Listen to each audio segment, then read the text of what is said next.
কাতারের মতো একটি দেশে ইসরায়েল আক্রমণ করলো এটা আমেরিকা জানে না, এটা বিশ্বাস করতে আমাদের আসলে খুব কষ্ট হয়। আমেরিকার নিয়ন্ত্রণ যে ইসরায়েলের হাতে আছে, ইসরায়েল যে আমেরিকার কথায় উঠে বসে, এই ধরনের একটি ধারণা ছিল।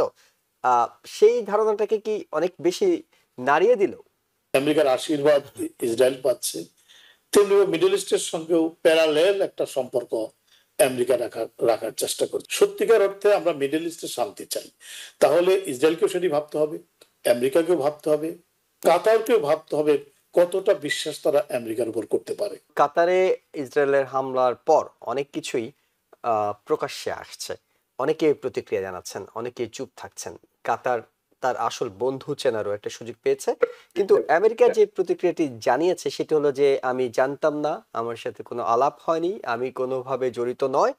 এবং যেটি কাতারের প্রাইম মিনিস্টার বলছিলেন যে ভোর ৩টা ৪৬ ঘটনাটি ঘটেছে, ৩টা ৫৬ অর্থাৎ ১০ মিনিটের মাথায় প্রথম যে টেলিফোনটি কাতারে আমির পেয়েছেন সেটি ডোনাল্ড ট্রাম্প করেছেন, এবং তিনি বলেছেন যে আমি তো কিছুই জানি না, এমন একটি ঘটনা ঘটে গেল।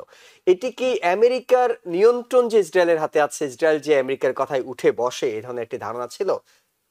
সেই ধারণাটাকে কি অনেক বেশি নাড়িয়ে দিল? দেখুন, কাতার আসলে কে?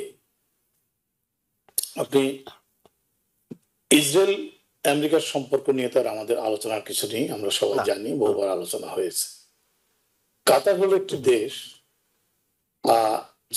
যে দেশটি নেটোর বাইরে আমেরিকার সবচেয়ে বড় মিত্র দেশ, এবং মিডল ইস্টে যে আমেরিকান আর্মি বেজ আছে, সেনা উপস্থিতি তার সবচেয়ে বেশি হলো কাতারে। শুধু তাই নয়, আপনি এই এই যে হামাস আর ইসরায়েলের যুদ্ধ বা জিম্মি মুক্তি, এটি পুরো বিষয়টি নেগোসিয়েটিং করছেন কিন্তু কাতার। তাহলে কাতারের মতো একটি দেশে ইসরায়েল আক্রমণ করলো কি জন্য? ওই যে ডেলিগেট নেগোসিয়েটিং যে ডেলিগেশন আছে হামাসের, মূলত তাদেরকে হত্যা করার জন্য।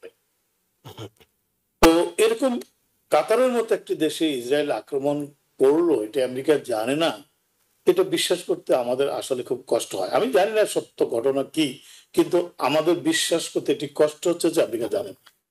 এখন পর্যন্ত স্টেট ডিপার্টমেন্ট কিন্তু কোনো অফিসিয়ালি তেমন কোনো বিবৃতি এটার উপর দেয়নি।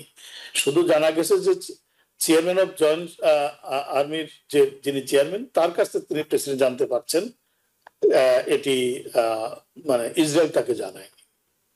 আচ্ছা, আমরা ধরে নিলাম যে সত্যি ইসরায়েল না জানিয়েই আক্রমণটি করলো, তো সেটি বিশ্বাসযোগ্য কতটা সে বিতর্কে আমি এখন যাচ্ছি না। কিন্তু তাই যদি হয়, তাহলে এখন কি? এই যে আক্রমণ হলো, তারপরে আমেরিকার প্রতিক্রিয়াটা কি? প্রেসিডেন্ট যে শুধু ভেরি আনহ্যাপি সেটি বললে কি যথেষ্ট? আমি মনে করি সেটা নয়।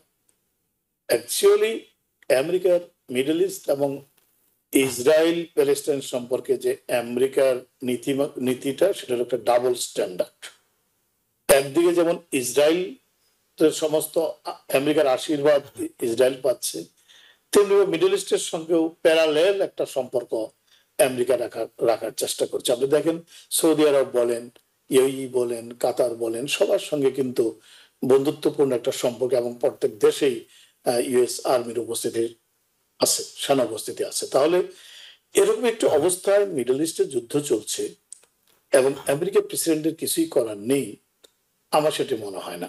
যেমন আজকে সিএনএন এর সাথে যে ইন্টারভিউ হয়েছে কাতারের প্রাইম মিনিস্টার, তিনি কিন্তু খুব কষ্ট করে বলছেন যে Netanyahu killed any hope for Israeli হোস্টেজেস, মানে ইসরায়েলি হোস্টেজের যে সমস্যার সমাধানের ব্যাপারে যা আশা ছিল পুরোপুরি শেষ হয়ে গেছে, এবং এটাকে তিনি বারবার বলেছেন। তো আমি মনে করি যে এটি কিন্তু কি ক্ষতি হলো সেটা বড় কথা না, ইসরায়েল কাতারের উপর আক্রমণ করেছে, তো এটি কিন্তু মুখ্য বিষয় হওয়ার কথা, আলোচনা হওয়ার বিষয়, এবং আমেরিকাকে ভাবতে হবে, ইসরায়েলকেও ভাবতে হবে, এবং সেই সঙ্গে আমি মনে করি কাতারকেও চিন্তা করতে হবে যে আমেরিকা তার কতটুকু বন্ধু। আমেরিকা যদি সত্যিকার অর্থেই কাতারের বন্ধু হয়, তাহলে কি ইসরায়েল সেখানে আক্রমণ করতে পারে? এটি আমার মনে করি তিন পক্ষের এটা এখন ভাবতে হবে। পরবর্তীতে যদি সত্যিকার অর্থে আমরা মিডল ইস্টে শান্তি চাই, তাহলে ইসরায়েলকেও সেটি ভাবতে হবে, আমেরিকাকেও ভাবতে হবে, কাতারকেও ভাবতে হবে কতটা বিশ্বাস তারা আমেরিকার উপর করতে পারে। তো এটি এখন কাতার যেটি বলেছে প্রাথমিক প্রতিক্রিয়ায়, বা কাতারের প্রাইম মিনিস্টার, যে আমরা একক কোনো রেসপন্স করব না, তবে আমরা যেটা আরব ইসলামিক একটা সামিট হচ্ছে খুব শীঘ্রই দোহাতে, সেখানে সিদ্ধান্ত হবে একটা কালেকটিভ রেসপন্স করব। আমার আসলে এই সমস্ত দেশের এই ধরনের কালেকটিভ রেসপন্স আশ্বাস, এগুলোর উপর আমার কোনো আস্থা নেই। আমরা সবসময় দেখেছি বিবৃতির তারা পর্যায়ে থেকে ইসরায়েল যায়। হামাস যুদ্ধের ব্যাপারে কার্যকর কোনো ভূমিকাই রাখতে পারে না। আদৌ আমার কোনো আশ্বাস নেই, আমাদের কারো বোধহয় আস্থা নাই। হাওয়ার জি, এটি একেবারে বিবৃতির পর্যায়ে থেকে যাচ্ছে বলে অনেকে মনে আমেরিকাকে করছে। এখন ভাবতে হবে যে অ্যাকচুয়ালি কিভাবে বিষয়টির তারা আর কতদিন চায় এগুলো ঘটবে। ইসরায়েল আমেরিকার বাইরে যে, আমি তো মনে করি যে প্রেসিডেন্ট ট্রাম্প একমাত্র ব্যক্তি যে চাইলে ইসরায়েলের যুদ্ধ বন্ধ করে দিতে পারে। নিউ ইয়র্ক থেকে সম্প্রচারিত TVN 24 টেলিভিশন বিশ্বজুড়ে বাঙালির কণ্ঠস্বর।